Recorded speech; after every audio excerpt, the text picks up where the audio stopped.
ஆசை, இச்சை, விருப்பம், பேரவா இவை அனைத்தும் மனிதனை வேரோடு சாய்க்க வல்லவை, சக்தி வாய்ந்தவை. மனித வாழ்வில் அடங்கியது யாதென எவரேனும் வினவினால் அதற்கான தம் விடை யாது? சற்றே சிந்தியுங்கள். ஆழ்மனதிடம் இவ்வினா எழுப்பினால் அது அக்ஷர லட்சணமாய் கூறும் ஆசை என்று. ஆசை யாரை விடும்? அது அனைவரின் மனதிலும் வேரை விடும், தம்மிலும் ஊற்றெடுக்கும். 8 திக்கையும் வென்றவர் உண்டு, விண்ணையும் மண்ணையும் ஆண்டவர் உண்டு. ஆனால் ஆசை வென்றவர் அண்டத்தில் இல்லை.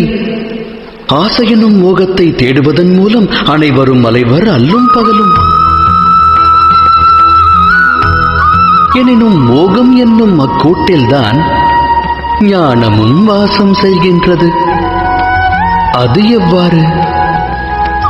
துளிர்விடும் மானிட ஆசைகளுக்கு பக்குவம் அளிக்க ஞானம் என்னும் ஒளிக்கீற்றானது மானிடனது இதயத்திற்குள் பிரவேசிக்கின்றது.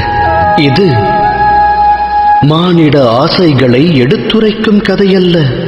இச்சை கொண்ட மனதால் ஒருவர் வாழ்வில் உயர்வு தாழ்வு அடைந்த கதையும் அல்ல.